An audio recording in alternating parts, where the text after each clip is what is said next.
político de aumentar meu prestígio junto aos rabinos.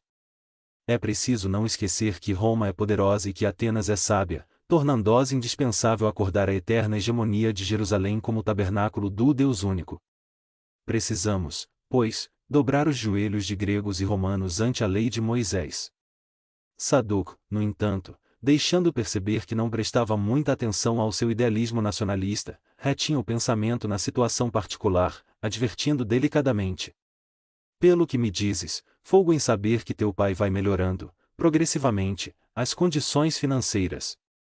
E dizer-se que foi tecelão humilde, e por isso mesmo, talvez, englosou Saulo, ensinou-me a profissão, quando menino, para que nunca me esquecesse de que o progresso de um homem depende do seu próprio esforço. Hoje, porém, depois de tantas fadigas no Tir, ele descansa, com justiça, numa velhice honrada e sem cuidados, junto de minha mãe. Suas caravanas e camelôs percorrem toda a Cilícia e os transportes lhe garantem um desenvolvimento de renda cada vez maior. A palestra continuou animada e, em dado instante, o moço de Tarso inquiriu o amigo sobre os motivos que o traziam a Jerusalém. Vim certificar-me da cura de meu tio Filodemos, que ficou curado da velha cegueira, mediante processos misteriosos. E, como se trouxesse o cérebro nusto de interrogações de toda sorte, para as quais não encontrava resposta nos próprios conhecimentos, acentuou: já ouviste falar nos homens do caminho? Ah! Andrônico falou-me a respeito deles, há muito tempo. Não se trata de uns pobres galileus maltrapilhos e ignorantes que se refugiam nos bairros desprezíveis? Isso, justamente. E contou que um homem chamado Estevão, portador de virtudes sobrenaturais, no dizer do povo, havia devolvido a vista ao tio, com assombro geral de muita gente. Como é isso? Disse Saulo admirado. Como pôde Filodemos submeter-se a experiências tão sórdidas? Acaso não terá compreendido que o fato pode radicar nas artimanhas dos inimigos de Deus? Várias vezes, desde que Andrônico me referiu o assunto pela primeira vez, tenho ouvido comentários a respeito desses homens e cheguei mesmo a trocar ideias com Gamaliel, no intuito de reprimir essas atividades perniciosas. Entretanto, o mestre, com a tolerância que o caracteriza, me fez ver que essa gente vem auxiliando a numerosas pessoas sem recursos. Sim, atalhou o outro. Mas ouço dizer que as pregações de Estevão estão arrebanhando muitos estudiosos a novos princípios que, de algum modo, infirmam a lei de Moisés. Todavia, não foi um carpinteiro galileu, obscuro, sem cultura, que originou tal movimento? Que poderíamos esperar da Galileia? Porventura terá produzido outra coisa além de legumes e peixes?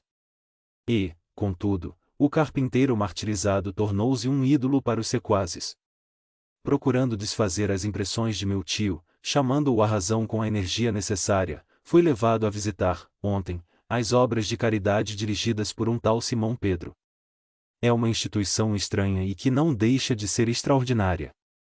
Crianças desamparadas que encontram carinho, leprosos que recobram a saúde, velhos enfermos e desprotegidos da sorte, que exultam de conforto. Mas os doentes? Onde ficam esses doentes? Interrogou Saulo assombrado. Todos se agasalham junto desses homens incompreensíveis. Estão todos malucos. Disse o moço de Tarso com a franqueza espontânea que lhe marcava as atitudes.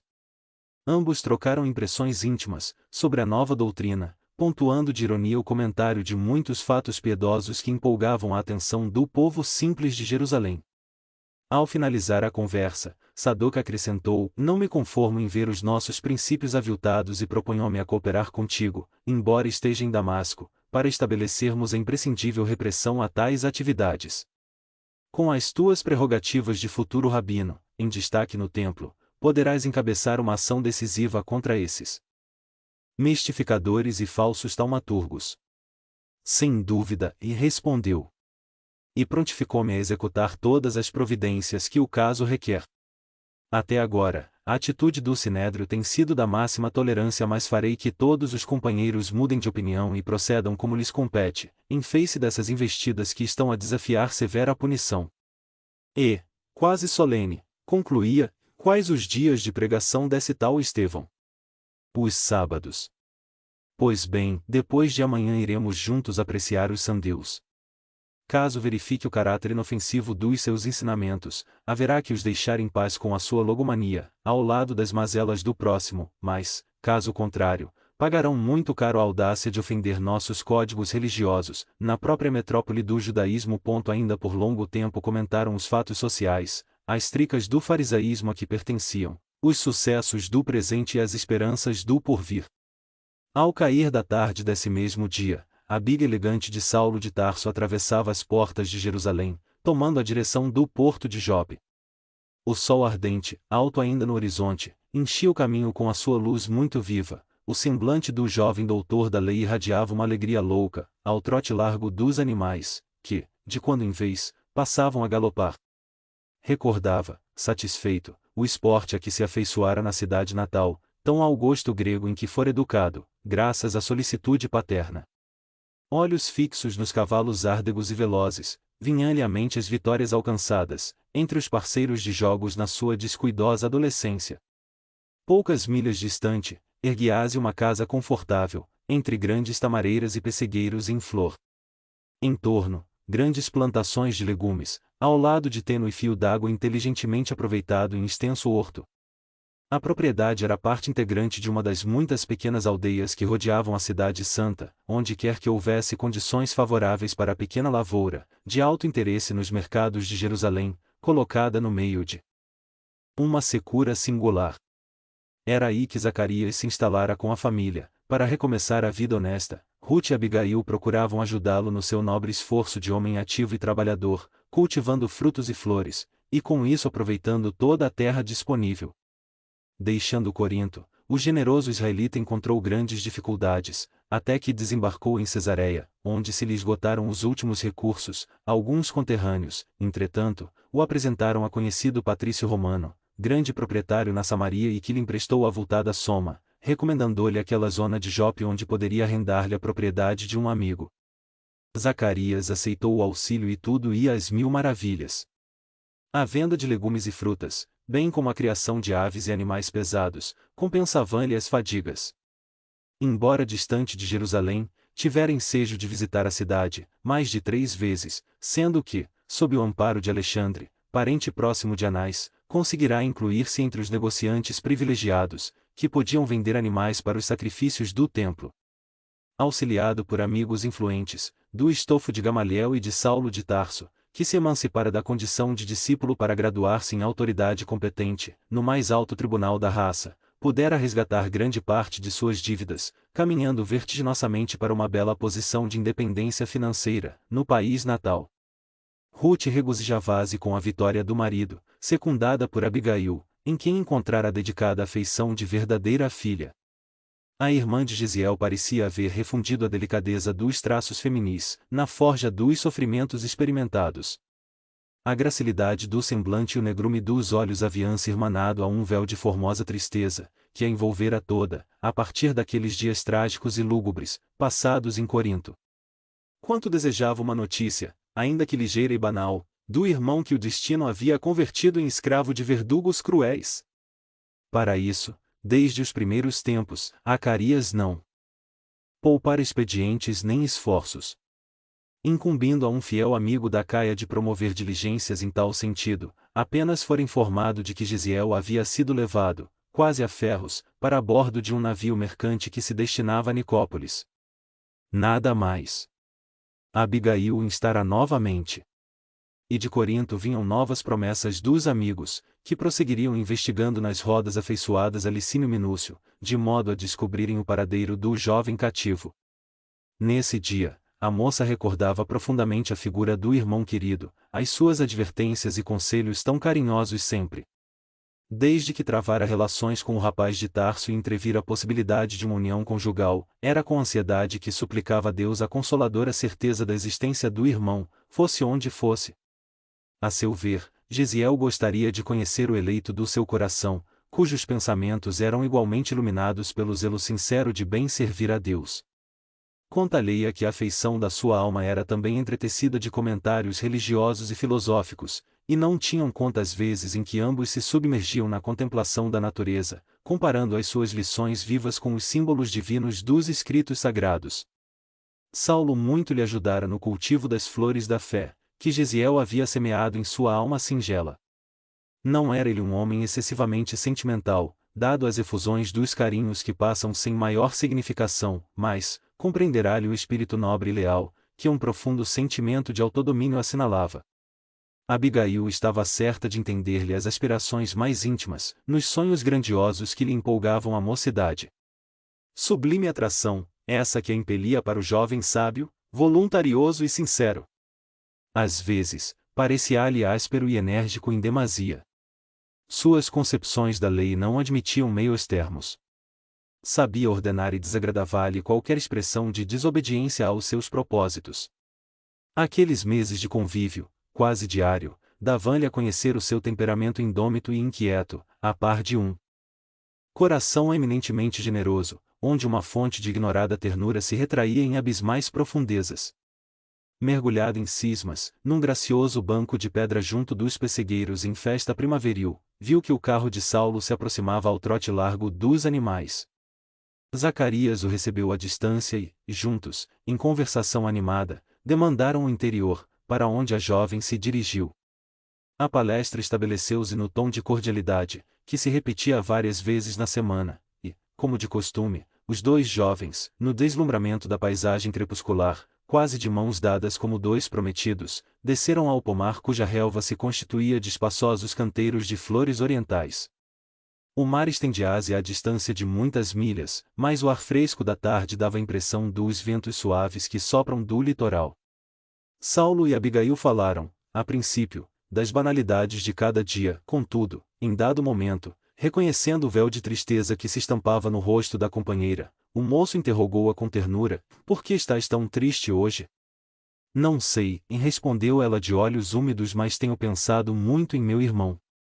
Espero, ansiosa, notícias dele, pois guardo a esperança de que te possa conhecer, mais cedo ou mais tarde. Gesiel acolheria a tua palavra com entusiasmo e contentamento. Um amigo de Zacarias prometeu informações a respeito e estamos esperando notícias de Corinto. Depois de pequena pausa, ergueu os grandes olhos e prosseguiu: ouve, Saulo, se Gesiel ainda estiver preso, prometeis-me teu auxílio em seu favor? Teus prestigiosos amigos de Jerusalém poderão intervir para libertá-lo, junto do procônsul da Acaia. Quem sabe? Minhas esperanças, agora, resumem-se exclusivamente em ti. Ele tomou-lhe a mão e replicou enternecido: farei tudo por ele. E, fixando nela os olhos dominadores e apaixonados, acentuou: Abigail, amarias a teu irmão mais que a mim? Que dizes? Exclamou, compreendendo a delicadeza da pergunta. Entendes o meu coração fraterno e isso me exime de mais amplas explicações. Como sabes, querido, Gesiel foi meu amparo nos dias da orfandade materna. Companheiro de infância e amigo da juventude sem sonhos, foi sempre o irmão carinhoso que me ensinou a soletrar os mandamentos, a cantar os salmos de mãos postas, livrando-me das veredas do mal e inclinando-me ao bem e à virtude. Tudo o que encontraste em mim, constitui dádiva da sua generosa assistência de irmão desvelado. Saulo observou-lhe o olhar úmido de pranto e considerou com bondade: e não chores. Compreendo as tuas sagradas razões afetivas. Se necessário, irei ao fim do mundo descobrir Gesiel, caso ainda esteja vivo.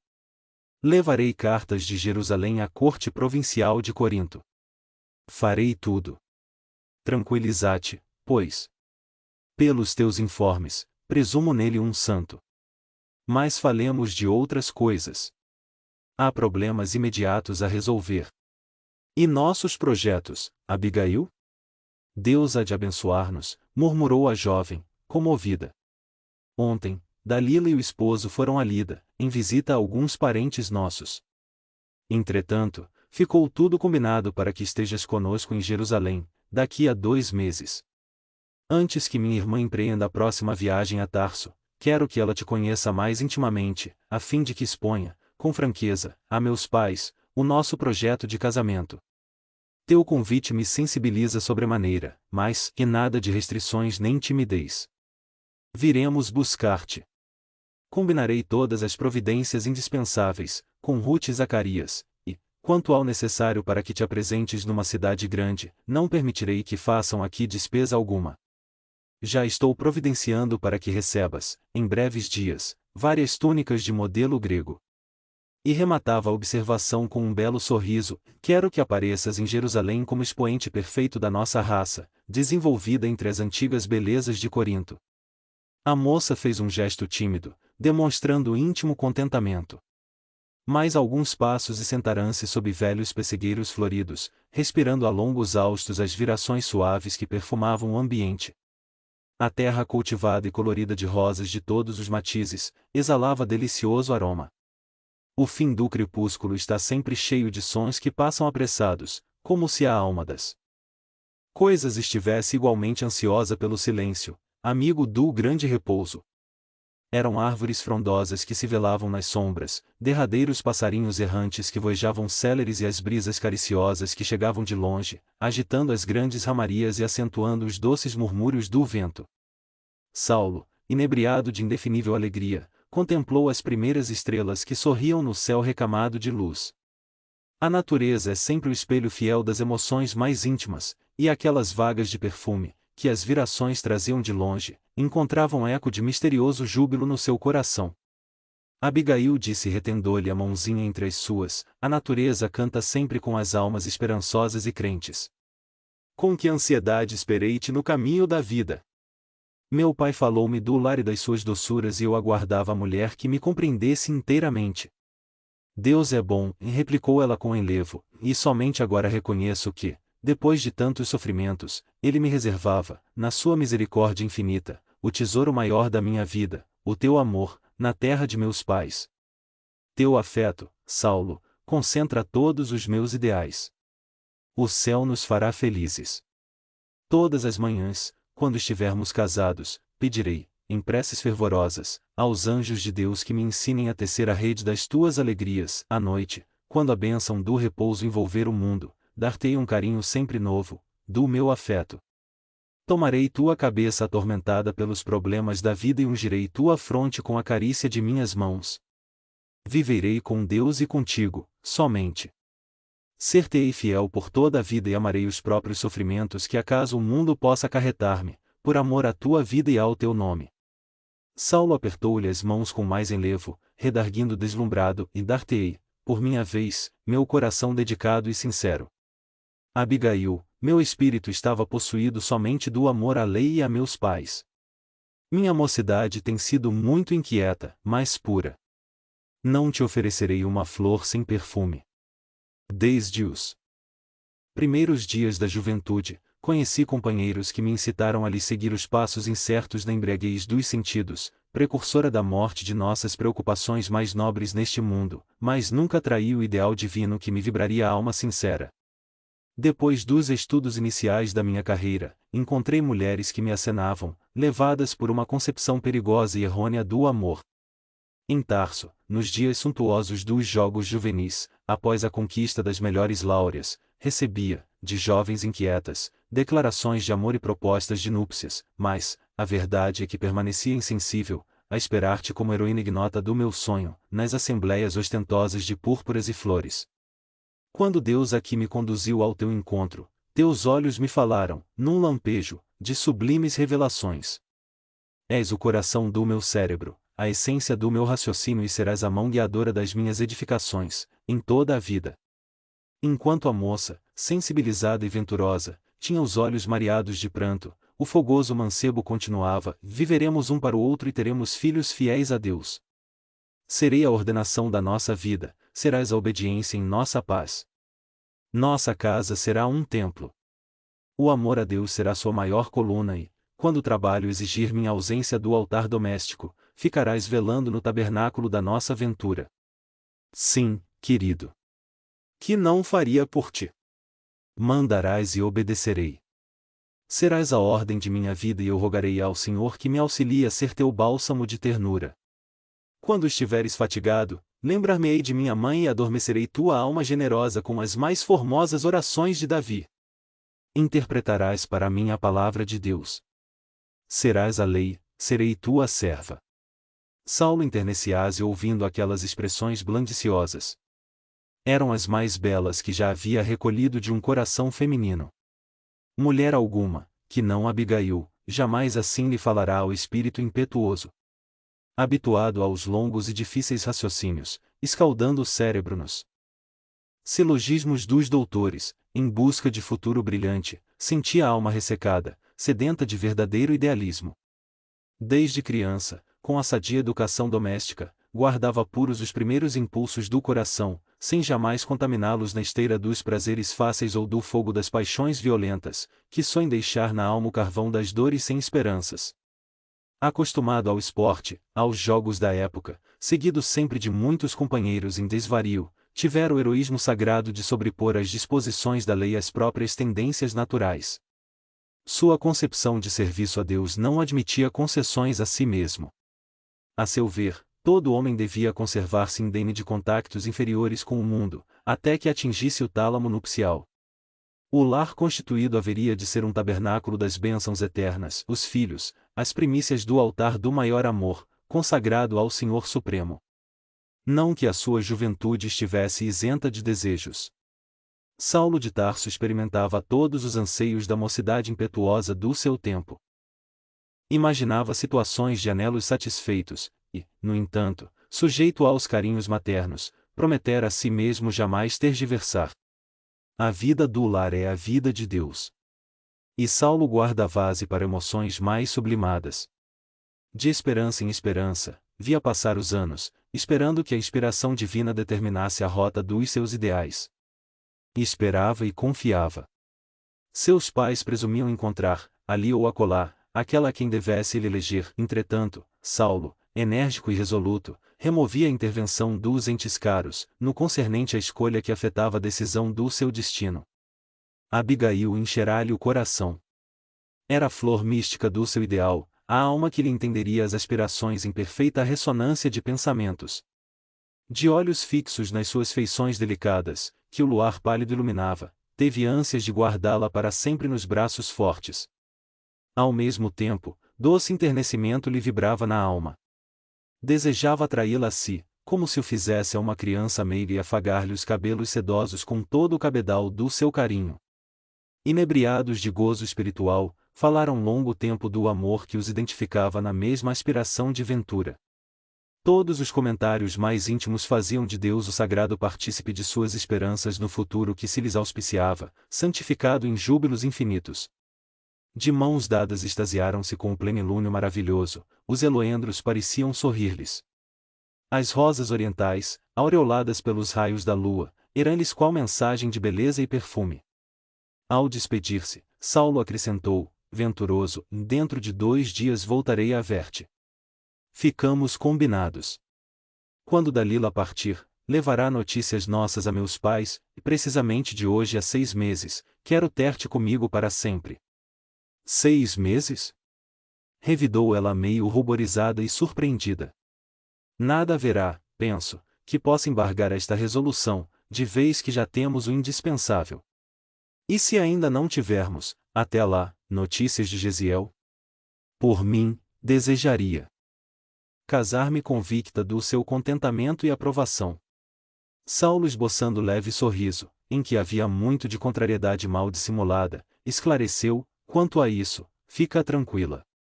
Cuidaremos primeiramente da atitude dos meus, que se encontram em plano mais imediato, e tão logo resolvamos o problema, se preciso for, irei pessoalmente a Acaia. É impossível que Zacarias não receba novas notícias de Corinto, nas próximas semanas. Então, providenciaremos com mais segurança. Abigail teve um gesto de satisfação e reconhecimento. Irmanados, agora, na mesma vibração de júbilo, antes que reentrassem em casa, onde os donos os aguardavam entretidos com a leitura das profecias, Saulo levou a mão da jovem aos lábios e murmurou a despedida habitual, fiel para sempre. Daí a minutos, depois de ligeira palestra com os amigos, ouve-as o trotear dos animais estrada em fora, de regresso a Jerusalém. O carro minúsculo rodava, celeremente, ao luar, sob uma nuvem de pó. 5. A pregação de Estevão. Saulo e Sadoc entraram na igreja humilde de Jerusalém, notando a massa compacta de pobres e miseráveis que ali se aglomeravam com um raio de esperança nos olhos tristes. O pavilhão singelo, construído à custa de tantos sacrifícios, não passava de grande teleiro revestido de paredes frágeis, carente de todo e qualquer conforto. Tiago, Pedro e João surpreenderam-se singularmente com a presença do jovem doutor da lei, que se popularizara na cidade pela sua oratória veemente e pelo acurado conhecimento das Escrituras. Os generosos galileus ofereceram-lhe o banco mais confortável. Ele aceitou as gentilezas que lhe dispensavam, sorrindo com indisfarçável ironia de tudo que ali se lhe deparava. Intimamente, considerava que o próprio Sadoc fora vítima de falsas apreciações. Que podiam fazer aqueles homens ignorantes, irmanados a outros já envelhecidos, valetudinários e doentes? Que podiam significar de perigoso para a lei de Israel aquelas crianças ao abandono, aquelas mulheres semi-mortas, em cujo coração pareciam aniquiladas todas as esperanças? Experimentava grande mal-estar defrontando tantos rostos que a lepra havia devastado, que as úlceras malignas haviam desfigurado impiedosamente. Aqui, um velhote com chagas purulentas envolvidas em panos fétidos, além, um aleijado mal coberto de mulambos, ao lado de órfãos andrajosos que se acomodavam com humildade. O conhecido doutor da lei notou a presença de várias pessoas que lhe acompanhavam a palavra na interpretação dos textos de Moisés, na sinagoga dos Cilícios, outras que seguiam de perto as suas atividades no Sinédrio, onde a sua inteligência era tida como penhor de esperança racial. Pelo olhar, compreendeu que esses amigos ali estavam igualmente pela primeira vez. Sua visita, ao templo ignorado dos galileus sem nome, atraíra muitos afeiçoados do farisaísmo dominante, ansiosos pelos serviços eventuais que pudessem destacá-los e recomendá-los às autoridades mais importantes. Saulo concluiu que aquela fração do auditório fazia ato de presença e de solidariedade em qualquer providência que houvesse de tomar. Pareceu-lhe natural e lógica aquela atitude, conveniente aos fins a que se propunha. Não se contavam fatos incríveis, operados pelos adeptos do caminho? Não seriam grosseiras e escandalosas mistificações? Quem diria que tudo aquilo não fosse o produto ignóbil de bruxarias e sortilégios condenáveis? Na hipótese de lhe identificar qualquer finalidade desonesta, podia contar, mesmo ali, com grande número de correligionários, dispostos a defender o rigoroso cumprimento da lei, custasse-lhes embora os mais pesados sacrifícios. Notando um que outro quadro menos grato ao seu olhar acostumado aos ambientes de luxo, evitava fixar os aleijados e doentes que se acotovelavam no recinto, chamando a atenção de Sadoc, com observações irônicas e pitorescas. Quando o vasto recinto, desnudo de ornatos e símbolos de qualquer natureza, de todo se encheu, um jovem permeou as filas extensas, ladeado de Pedro e João, galgando os três um estrado quase natural, formado de pedras superpostas. Estevão! É Estevão! Vozes abafadas inculcavam o pregador, enquanto seus admiradores mais fervorosos apontavam para ele com jubiloso sorriso. Inesperado silêncio mantinha todas as frontes em singulares expectativas. O moço, magro e pálido, em cuja assistência os mais infelizes julgavam encontrar um desdobramento do amor do Cristo, orou em voz alta suplicando para si e para a Assembleia a inspiração do Todo-Poderoso. Em seguida, abriu um livro em forma de rolo e leu uma passagem das anotações de Mateus, e mais, e diante as ovelhas perdidas da casa de Israel, e, indo, pregai dizendo, é chegado o reino dos céus. 6 Estevão ergueu altos olhos serenos e fulgurantes, e, sem se perturbar com a presença de Saulo e dos seus numerosos amigos, começou a falar mais ou menos nestes termos, com voz clara e vibrante: e meus caros, eis que chegados são os tempos em que o pastor vem reunir as ovelhas em torno do seu zelo sem limites. Éramos escravos das imposições pelos raciocínios, mas hoje somos livres pelo Evangelho do Cristo Jesus.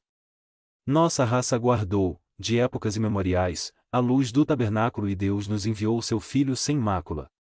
Onde estão, em Israel, os que ainda não ouviram as mensagens da Boa Nova? Onde os que ainda não se felicitaram com as alegrias da nova fé? Deus enviou sua resposta divina aos nossos anseios milenários, a revelação dos céus aclara os nossos caminhos. Consoante as promessas da profecia de todos quantos choraram e sofreram por amor ao Eterno, o emissário divino veio até ao antro de nossas dores amargas e justas, para iluminar a noite de nossas almas impenitentes, para que se nos desdobrassem os horizontes da redenção. O Messias atendeu aos problemas angustiosos da criatura humana, com a solução do amor que redime todos os seres e purifica todos os pecados. Mestre do trabalho e da perfeita alegria da vida, suas bênçãos representam nossa herança. Moisés foi a porta, o Cristo é a chave. Com a coroa do martírio adquiriu, para nós outros, a laura imortal da salvação. Éramos cativos do erro, mas seu sangue nos libertou. Na vida e na morte, nas alegrias de Caná, como nas angústias do Calvário, pelo que fez e por tudo que deixou de fazer em sua gloriosa passagem pela terra, ele é o Filho de Deus iluminando o caminho. Acima de todas as cogitações humanas, fora de todos os atritos das ambições terrestres, seu reino de paz e luz esplende na consciência das almas redimidas. Ó Israel! Tu que esperaste por tantos séculos, tuas angústias e dolorosas experiências não foram vãs. Enquanto outros povos se debatiam nos interesses inferiores, cercando os falsos ídolos de falsa adoração e promovendo, simultaneamente, as guerras de extermínio com requintes de perversidade, tu, Israel, esperaste o Deus justo. Carregaste os grilhões da impiedade humana, na desolação e no deserto, converteste em cânticos de esperança as ignomínias do cativeiro, sofreste o opróbrio dos poderosos da terra, viste os teus varões e as tuas mulheres, os teus jovens e as tuas crianças exterminados sob o guante das perseguições, mas nunca descreste da justiça dos céus. Como o salmista, afirmaste com teu heroísmo que o amor e a misericórdia vibram em todos os teus dias. Choraste no caminho longo dos séculos, com as tuas amarguras e feridas. Como Jó, viveste da tua fé, subjugada pelas algemas do mundo, mas já recebeste o sagrado depósito de Jeová em o Deus único. Ó esperanças eternas de Jerusalém, cantai de júbilo, regozijai-vos, embora não tivéssemos sido fiéis inteiramente à compreensão, por conduzir o Cordeiro amado aos braços da cruz. Suas chagas, todavia, nos compraram para o céu, com o alto preço do sacrifício supremo. Isaías o contemplou, vergado ao peso de nossas iniquidades, florescendo na aridez dos nossos corações, qual flor do céu num solo adusto, mas, revelou também, que, desde a hora da sua extrema renúncia, na morte infamante, a sagrada causa divina prosperaria para sempre em suas mãos. Amados, onde andarão aquelas ovelhas que não souberam ou não puderam esperar? Procuremo-las para o Cristo, como dracmas perdidas do seu desvelado amor. Anunciemos a todos os desesperançados as glórias e os júbilos do seu reino de paz e de amor imortal. A lei nos retinha no espírito de nação, sem conseguir apagar de nossa alma o desejo humano de supremacia na terra. Muitos de nossa raça han esperado um príncipe dominador, que penetrasse em triunfo a cidade santa, com os troféus sangrentos de uma batalha de ruína e morte, que nos fizesse empunhar um cetro odioso de força e tirania. Mas o Cristo nos libertou para sempre. Filho de Deus e emissário da sua glória, seu maior mandamento confirma Moisés, quando recomenda o amor a Deus acima de todas as coisas, de todo o coração e entendimento, acrescentando, no mais formoso decreto divino, que nos amemos uns aos outros, como Ele próprio nos amou. Seu reino é o da consciência reta e do coração purificado ao serviço de Deus. Suas portas constituem o maravilhoso caminho da redenção espiritual, abertas de par em par aos filhos de todas as nações. Seus discípulos amados virão de todos os quadrantes. Fora de suas luzes haverá sempre tempestade para o viajor vacilante da terra que, sem o Cristo, cairá vencido nas batalhas infrutuosas e destruidoras das melhores energias do coração. Somente o seu Evangelho confere paz e liberdade. É o tesouro do mundo. Em sua glória sublime os justos encontrarão a coroa de triunfo, os infortunados o consolo, os tristes a fortaleza do bom ânimo, os pecadores a senda redentora dos resgates misericordiosos. É verdade que o não havíamos compreendido. No grande testemunho, os homens não entenderam sua divina humildade, e os mais afeiçoados o abandonaram. Suas chagas clamaram pela nossa indiferença criminosa. Ninguém poderá eximir-se dessa culpa, visto sermos todos herdeiros das suas dádivas celestiais. Onde todos gozam do benefício, ninguém pode fugir à responsabilidade. Essa razão por que respondemos pelo crime do Calvário. Mas, suas feridas foram a nossa luz, seus martírios o mais ardente apelo de amor, seu exemplo o roteiro aberto para o bem. Sublime e imortal. Vinde, pois, comungar conosco à mesa do banquete divino. Não mais as festas do pão putrescível, mas o eterno alimento da alegria e da vida. Não mais o vinho que fermenta, mas o néctar confortante da alma, diluído nos perfumes do amor imortal. O Cristo é a substância da nossa liberdade. Dia virá em que o seu reino abrangerá os filhos do Oriente e do Ocidente, num amplexo de fraternidade e de luz. Então, compreenderemos que o Evangelho é a resposta de Deus aos nossos apelos, em face da lei de Moisés. A lei é humana, o Evangelho é divino. Moisés é o condutor, o Cristo, o Salvador. Os profetas foram mordomos fiéis, Jesus, porém, é o Senhor da vinha. Com a lei, éramos servos, com o Evangelho, somos filhos livres de um Pai amoroso e justo. Nesse ínterim, Estevão sustou a palavra que lhe fluía harmoniosa e vibrante dos lábios, inspirada nos mais puros sentimentos. Os ouvintes de todos os matizes não conseguiram ocultar o assombro, ante os seus conceitos de vigorosas revelações. A multidão embevecerá-se com os princípios expostos. Os mendigos, ali aglomerados, endereçavam ao pregador um sorriso de aprovação, bem significativo de jubilosas esperanças. João fixava nele os olhos enternecidos, identificando, mais uma vez, no seu verbo ardente, a mensagem evangélica interpretada por um discípulo dileto do Mestre inesquecível, nunca ausente dos que se reúnem em seu nome. Saulo de Tarso, emotivo por temperamento, fundia-se na onda de admiração geral, mas, altamente surpreendido, verificou a diferença entre a lei e o evangelho anunciado por aqueles homens estranhos, que a sua mentalidade não podia compreender. Analisou, de relance, o perigo que os novos ensinos acarretavam para o judaísmo dominante. Revoltará-se com a prédica ouvida, nada obstante a sua ressonância de misteriosa beleza. Ao seu raciocínio, impunha-se eliminar a confusão que se esboçava, a propósito de Moisés. A lei era uma e única. Aquele Cristo que culminou na derrota, entre dois ladrões, surgia a seus olhos como um mistificador indigno de qualquer consideração. A vitória de Estevão na consciência popular, qual a verificava naquele instante, causava-lhe indignação. Aqueles galileus poderiam ser piedosos, mas não deixavam de ser criminosos pela subversão dos princípios invioláveis da raça. O orador preparava-se para retomar a palavra, momentaneamente interrompida e aguardada com expectação de júbilo geral, quando o jovem doutor se levantou ousadamente e exclamou, quase colérico, frisando os conceitos com evidente ironia: Piedosos galileus, onde o senso de vossas doutrinas estranhas e absurdas? Como ousais proclamar a falsa supremacia de um nazareno obscuro sobre Moisés, na própria Jerusalém onde se decidem os destinos das tribos de Israel invencível? Quem era esse Cristo? Não foi um simples carpinteiro? Ao orgulhoso entono da inesperada apóstrofe, houve no ambiente um tal ou qual retraimento de temor, mas, dos desvalidos da sorte, para quem a mensagem do Cristo era o alimento supremo, partiu para Estevão um olhar de defesa e jubiloso entusiasmo. Os apóstolos da Galileia não conseguiam dissimular seu receio. Tiago estava lívido. Os amigos de Saulo notaram-lhe a máscara escarninha. O pregador também empalidecera, mas revelava no olhar resoluto o mesmo traço de imperturbável serenidade. Fitando o doutor da lei, o primeiro homem da cidade que se atrevera a perturbar o esforço generoso do evangelismo, sem trair a seiva de amor que lhe desbordava do coração, fez ver a Saulo a sinceridade das suas palavras e a nobreza dos seus pensamentos. E antes que os companheiros voltassem a si da surpresa que os assomara, com admirável presença de espírito, indiferente à impressão do temor coletivo, obtemperou, e ainda bem que o Messias fora carpinteiro, porque, nesse caso, a humanidade já não ficaria sem abrigo. Ele era, de fato, o abrigo da paz e da esperança.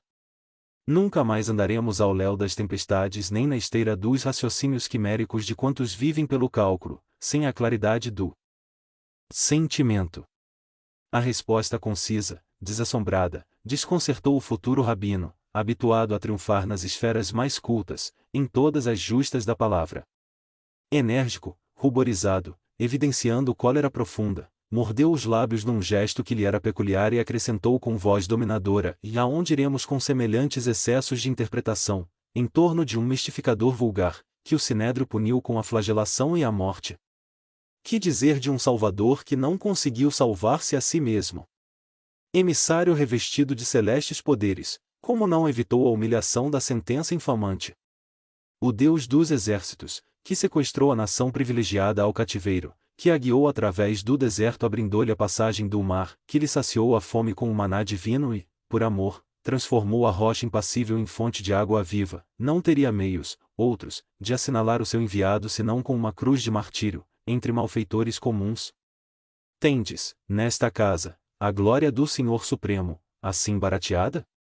Todos os doutores do templo conhecem a história do impostor que celebrizais com a simplicidade da vossa ignorância. Não vacilais em rebaixar nossos próprios valores, apresentando um Messias dilacerado e sangrento, sob os apupos do povo.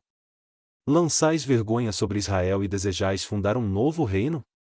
Seria justo dardes a conhecer, inteiramente, a nós outros, o móvel das vossas fábulas piedosas. Estabelecida uma pausa na sua objurgatória, o orador voltou a falar com dignidade e amigo. Bem se dizia que o Mestre chegaria ao mundo para a confusão de muitos em Israel. Toda a história edificante do nosso povo é um documento da revelação de Deus.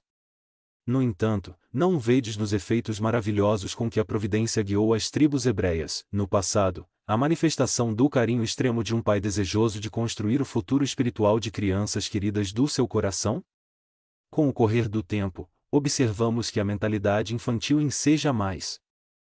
Vastos princípios educativos, o que ontem era carinho, é hoje energia oriunda das grandes expressões amorosas da alma. O que ontem era bonança e verdor, para a nutrição da sublime esperança, hoje pode ser tempestade, para dar segurança e resistência. Antigamente, éramos meninos até no trato com a revelação, agora, porém, os varões e as mulheres de Israel atingiram a condição de adultos no conhecimento. O Filho de Deus trouxe a luz da verdade aos homens, ensinando-lhes a misteriosa beleza da vida, com o seu engrandecimento pela renúncia. Sua glória resumiu-se em amar-nos, como Deus nos ama. Por essa mesma razão, ele ainda não foi compreendido. Acaso poderíamos aguardar um Salvador de acordo com os nossos propósitos inferiores? Os profetas afirmam que as estradas de Deus podem não ser os caminhos que desejamos, e que os seus pensamentos nem sempre se poderão harmonizar com os nossos. Que dizermos de um Messias que empunhasse o cetro no mundo, disputando com os príncipes da iniquidade um galardão de triunfos sangrentos? Porventura a terra já não estará farta de batalhas e cadáveres? Perguntemos a um general romano quanto lhe custou o domínio da aldeia mais obscura, consultemos a lista negra dos triunfadores, segundo as nossas ideias errôneas da vida. Israel jamais poderia esperar um Messias a exibir-se num carro de glórias magnificentes do plano material, suscetível de tombar no primeiro resvaladouro do caminho. Essas expressões transitórias pertencem ao cenário efêmero, no qual a púrpura mais fulgurante volta ao pó. Ao contrário de todos os que pretenderam ensinar a virtude, repousando na satisfação dos próprios sentidos, Jesus executou sua tarefa entre os mais simples ou mais desventurados, onde, muitas vezes, se encontram as manifestações do Pai, que educa, através da esperança insatisfeita e das dores que trabalham, do berço ao túmulo, a existência humana. O Cristo edificou, entre nós, seu reino de amor e paz, sobre alicerces divinos. Sua exemplificação está projetada na alma humana, com luz eterna. Quem de nós, então, compreendendo tudo isso, poderá identificar no emissário de Deus um príncipe belicoso? Não. O Evangelho é amor em sua expressão mais sublime. O Mestre deixou-se molar transmitindo-nos o exemplo da redenção pelo amor mais puro. Pastor do imenso rebanho, ele não quer se perca uma só de suas ovelhas bem-amadas, nem determina a morte do pecador. O Cristo é vida, e a salvação que nos trouxe está na sagrada oportunidade da nossa elevação, como filhos de Deus, exercendo os seus gloriosos ensinamentos. Depois de uma pausa, o doutor da lei já se erguia para revidar, quando Estevão continuou: E agora, irmãos, peço vênia para concluir minhas palavras.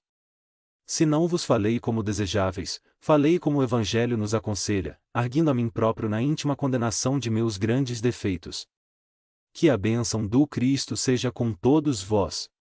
Antes que pudesse abandonar a tribuna para confundir-se com a multidão, o futuro rabino levantou-se de chofre e observou enraivecido: E exijo a continuação da arenga. Que o pregador espere, pois não terminei o que preciso dizer. Estevão replicou serenamente: e não poderei discutir. Por quê? Perguntou Saulo irritadíssimo. Estás intimado a prosseguir. Amigo, e elucidou o interpelado calmamente, o Cristo aconselhou que devemos dar a César o que é de César e a Deus o que é de Deus. Se tendes alguma acusação legal contra mim, respondei-a sem receio e vos obedecerei, mas, no que pertence a Deus, só a ele compete arguir-me. Tão alto espírito de resolução e serenidade, quase desconcertou o doutor do Sinédrio, compreendendo, porém, que a impulsividade somente poderia prejudicar-lhe a clareza do pensamento, acrescentou mais calmo, apesar do tom imperioso que deixava transparecer toda a sua energia, e mais eu preciso elucidar os erros desta casa. Necessito perguntar e é a vez de responder-me. No tocante ao Evangelho, replicou Estevão, já vos ofereci os elementos de que podia dispor, esclarecendo o que tenho ao meu alcance. Quanto ao mais, este templo humilde é construção de fé e não de justas casuísticas. Jesus teve a preocupação de recomendar a seus discípulos que fugissem do fermento das discussões e das discórdias. Eis porque não será lícito perdermos tempo em contendas inúteis, quando o trabalho do Cristo reclama o nosso esforço. Sempre o Cristo. Sempre o impostor. Trovejou Saulo, carrancudo. Minha autoridade é insultada pelo vosso fanatismo, neste recinto de miséria e de ignorância. Mistificadores, rejeitais as possibilidades de esclarecimento que vos ofereço, galileus incultos, não quereis considerar o meu nobre cartel de desafio. Saberei vingar a lei de Moisés, da qual se tripudia. Recusais a intimativa, mas não podereis fugir ao meu desforço. Aprendereis a amar a verdade e a honrar Jerusalém, renunciando ao Nazareno insolente, que pagou na cruz os criminosos desvarios. Recorrerei ao Sinédrio para vos julgar e punir. O Sinédrio tem autoridade para desfazer vossas condenáveis alucinações. Assim concluindo, parecia possesso de fúria. Mas nem assim logrou perturbar o pregador, que lhe respondeu de ânimo sereno: e amigo, o Sinédrio tem 1000 meios de me fazer chorar, mas não lhe reconheço poderes para obrigar-me a renunciar ao amor de Jesus Cristo. Dito isso, desceu da tribuna com a mesma humildade, sem se deixar empolgar pelo gesto de aprovação que lhe endereçavam os filhos do infortúnio, que ali o ouviam como a um defensor de sagradas esperanças. Alguns protestos isolados começaram a ser ouvidos. Fariseus irritados vociferavam insolências e remoques. A massa agitava-se, prevendo atrito iminente, mas, antes que Estevão caminhasse 10 passos para o interior junto dos companheiros, e antes que Saulo alcançasse com outras objeções pessoais e diretas, uma velhinha maltrapilha apresentou-lhe uma jovem pobremente vestida e exclamou cheia de confiança: e Senhor, sei que continuais a bondade e os feitos do profeta de Nazaré, que um dia me salvou da morte, apesar dos meus pecados e fraquezas. Atendei-me também, por piedade. Minha filha emudeceu há mais de 1 ano. Trouxei-a de Dalmanuta até aqui, vencendo enormes dificuldades, confiada na vossa assistência fraternal. O pregador refletiu, antes de tudo, no perigo de qualquer capricho pessoal da sua parte, e, desejoso de atender a suplicante, contemplou a doente com sincera simpatia e murmurou: de nós nada temos, mas é justo esperar do Cristo as dádivas que nos sejam necessárias. Ele que é justo e generoso não te esquecerá na distribuição santificada da sua misericórdia.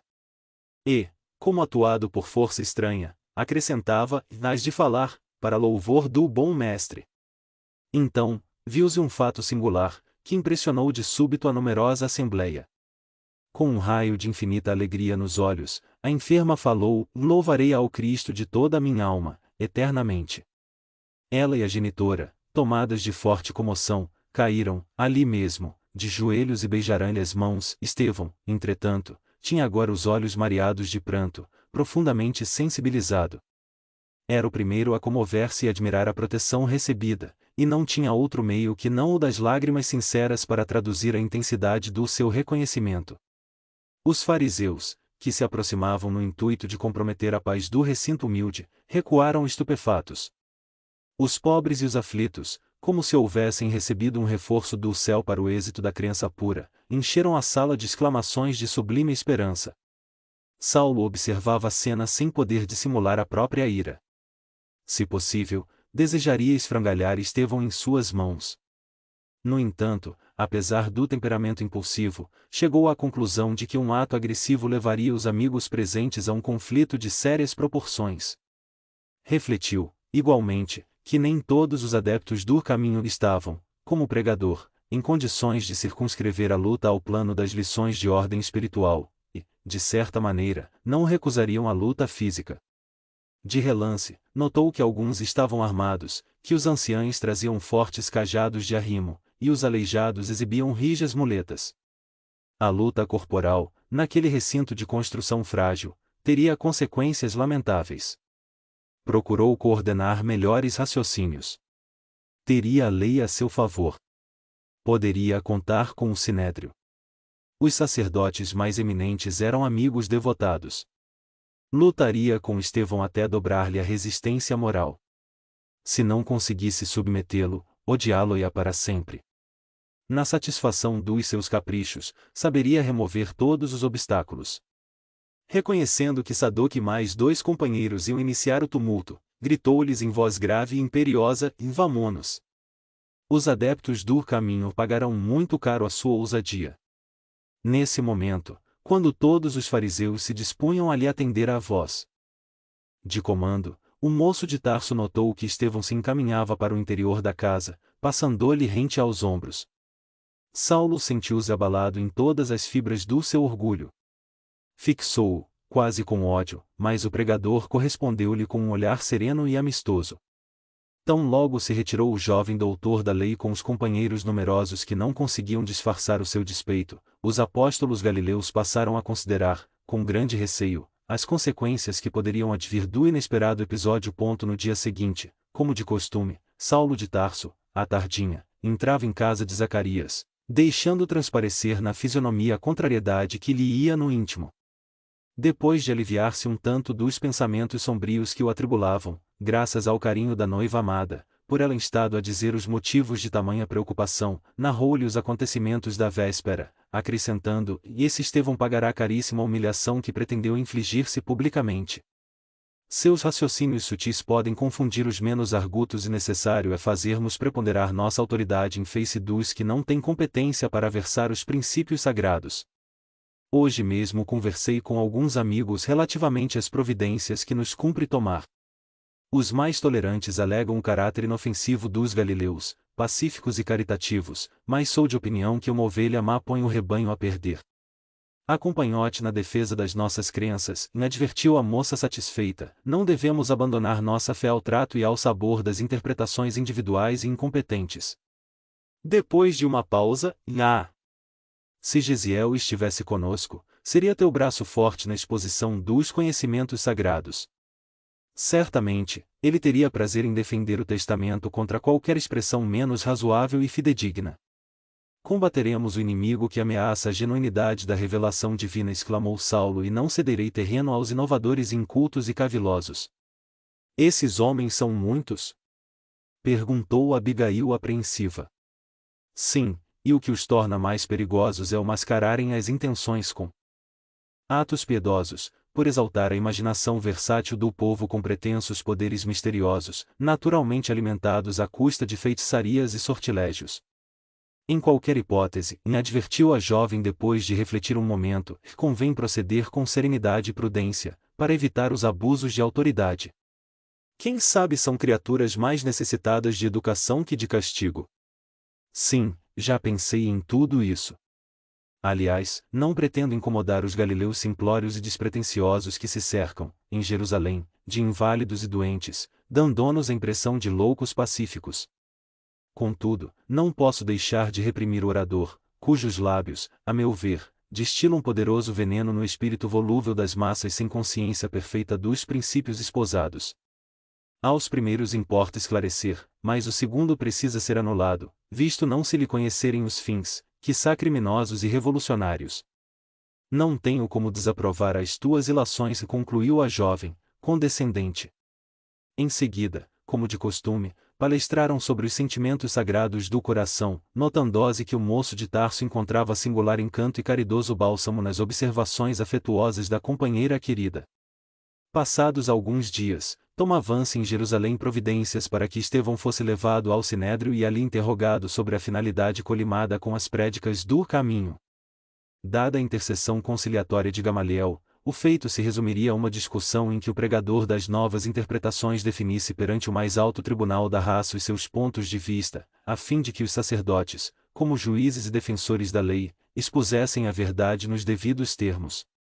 O convite à requesta chegou à igreja humilde, mas Estevão se esquivou, alegando que não seria razoável disputar, em obediência aos preceitos do mestre, apesar dos argumentos do filho de Alfeu, a quem intimidava a perspectiva de uma luta com as autoridades em evidência, parecendo-lhe que a recusa chocaria a opinião pública.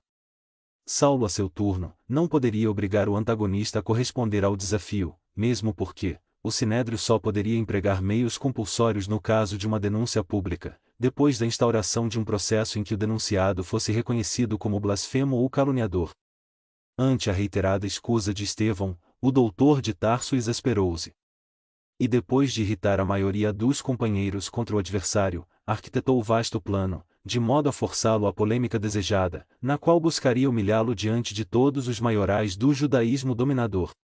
Depois de uma das sessões comuns do tribunal, Saulo chamou um de seus amigos serviçais e falou-lhe em voz baixa: Neemias, nossa causa precisa de um cooperador decidido e lembrei-me de ti para a defesa dos nossos princípios sagrados. De que se trata? Perguntou o outro com um enigmático sorriso. Mandai e estou pronto a obedecer. Já ouviste falar num falso taumaturgo chamado Estevão? Um dos tais homens detestáveis do caminho? Já lhe ouvi a própria palavra e por sinal que reconheci nas suas ideias as de um verdadeiro alucinado. Ainda bem que o conheces de perto, e replicou o jovem doutor, satisfeito o ponto necessito de alguém que o denuncie como blasfemo em face da lei e lembrei-me da tua cooperação neste sentido. Só isso? Interrogou o interpelado, astutamente. É coisa fácil e agradável. Pois não ouvi dizer que o carpinteiro crucificado é o fundamento da verdade divina. Isso é mais que blasfêmia. Trata-se de um revolucionário perigoso, que deve ser punido como caluniador de Moisés. Muito bem! Exclamou Saulo num largo sorriso.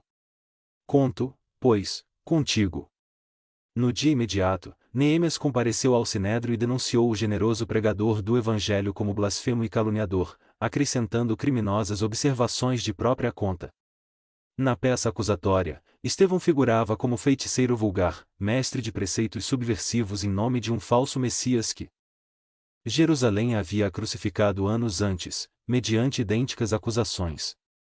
Neemias inculcava-se como vítima da perigosa seita que lhe atingira e disturbara a própria família, e afirmava-se testemunha de baixos sortilégios por ele praticados, em prejuízo de outrem. Saulo de Tarso anotou as mínimas declarações, acentuando os detalhes comprometedores. A notícia estourou na igreja do caminho, produzindo efeitos singulares e dolorosos. Os menos resolutos, com Tiago à frente, deixarão-se empolgar por considerações de toda a ordem, receosos de se verem perseguidos, mas Estevão, com Simão Pedro e João, mantinha-se absolutamente sereno, recebendo com bom ânimo a ordem de responder corajosamente ao libelo.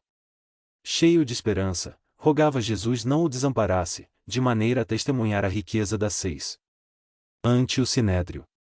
No dia fixado, o grande recinto do mais alto sodalido israelita enchia-se de verdadeira multidão de crentes e curiosos, ávidos de assistir ao primeiro embate entre os sacerdotes e os homens piedosos e estranhos, do caminho. A assembleia congraçava o que Jerusalém tinha de mais aristocrático e de mais culto. Os mendigos, porém, não tiveram acesso, embora se tratasse de um ato público. O Sinédrio exibia suas personagens mais eminentes. De mistura com os sacerdotes e mestres de Israel, notava-se a presença das personalidades mais salientes do farisaísmo. Lá estavam representantes de todas as sinagogas. Compreendendo a acuidade intelectual de Estevão, Saulo queria fornecer-lhe um confronto do cenário em que dominava o seu talento, com a igreja humilde dos adeptos do carpinteiro de Nazaré. No fundo, seu propósito radicava na jactanciosa demonstração de superioridade, afagando, ao mesmo tempo, a íntima esperança de conquistá-lo para as hostes do judaísmo. Preparara, por isso, a reunião com todos os requisitos, de feição a impressionar-lhe os sentidos. Estevão comparecia como um homem chamado a defender-se das acusações a ele imputadas, não como prisioneiro comum obrigado a acertar contas com a justiça. Examinando, pois, a situação, rogou com insistência aos apóstolos galileus não o acompanhassem, considerando, não só a necessidade de permanecerem junto dos sofredores, como também a possível ocorrência de sérios atritos, no caso de comparecimento dos adeptos do caminho, dada a firmeza de ânimo com que procuraria salvaguardar a pureza e a liberdade do Evangelho do Cristo.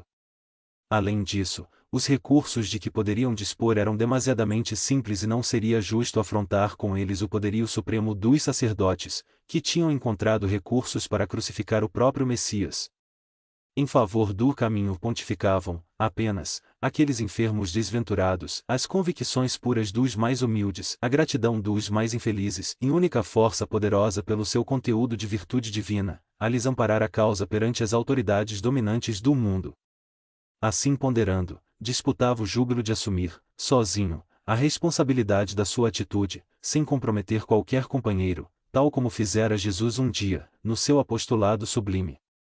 Se necessário, não desdenharia a possibilidade do derradeiro sacrifício, no sagrado testemunho de amor ao seu coração augusto e misericordioso.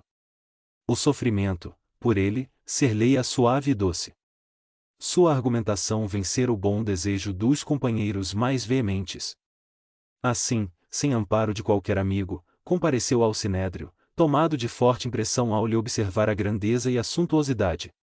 Habituado aos quadros tristes e pobres dos subúrbios, onde se refugiavam os infelizes de toda espécie, deslumbrava-se com a riqueza do templo, com o aspecto soberbo da torre dos romanos, com os edifícios residenciais de estilo grego, com a feição exterior das sinagogas que se espalhavam em grande número por toda a parte. Compreendendo a importância daquela seção a que acorriam os elementos de escol, por identificarem o invulgar interesse de Saulo, que, no momento, era expressão de mocidade mais vibrante do judaísmo, o sinédrio requisitara o concurso da autoridade romana para a absoluta manutenção da ordem.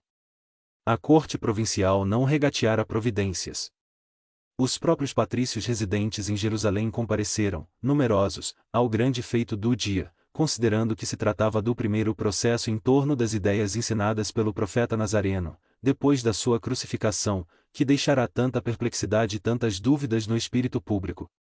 Quando o grande recinto regurgitava de pessoas de alto destaque social, Estevão sentou-se no lugar previamente designado, conduzido por um ministro do templo, ali permanecendo sob a guarda de soldados que o fixavam ironicamente. A sessão começou com todas as cerimônias regimentais. Ao iniciar os trabalhos, o sumo sacerdote anunciou a escolha de Saulo, consoante seu próprio desejo, para interpelar o denunciado e averiguar a extensão de sua culpa no aviltamento dos princípios sagrados da raça. Recebendo o convite para funcionar como juiz do feito, o jovem tarcense esboçou um sorriso triunfante. Com imperioso gesto, mandou que o humilde pregador do caminho se aproximasse do centro da sala suntuosa, para onde se dirigiu Estevão serenamente, acompanhado por 2 guardas de senho carregado. O moço de Corinto fixou o quadro que o rodeava, considerando o contraste de uma e outra assembléia e recordando a última reunião da sua igreja pobre, onde fora compelido a conhecer tão caprichoso antagonista. Não seriam aquelas as ovelhas perdidas da casa de Israel, a que aludia Jesus nos seus vigorosos ensinamentos? Ainda que o judaísmo não houvesse aceitado a missão do Evangelho, como conciliava ele as observações sagradas dos profetas e sua elevada exemplificação de virtude, com a avareza e o desregramento? O próprio Moisés fora escravo e, por dedicação ao seu povo, sofrerá inúmeras dificuldades em todos os dias da existência consagrada ao Todo-Poderoso. Jó padecera a miséria em seu nome e dera testemunho de fé nos sofrimentos mais acerbos. Jeremias chorara incompreendido. Amós experimentara o fel da ingratidão. Como poderiam os israelitas harmonizar o egoísmo com a sabedoria amorosa dos salmos de Davi?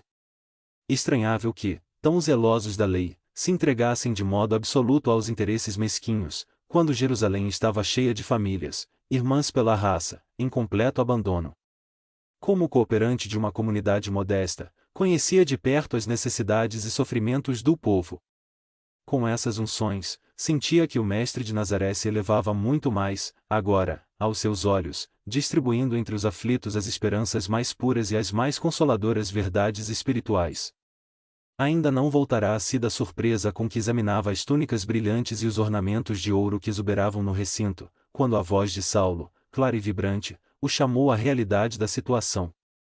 Depois de ler a peça acusatória em que Neemias figurava como principal testemunha e no que foi ouvido com a máxima atenção, Saulo interrogou Estevão entre ríspido e altivo: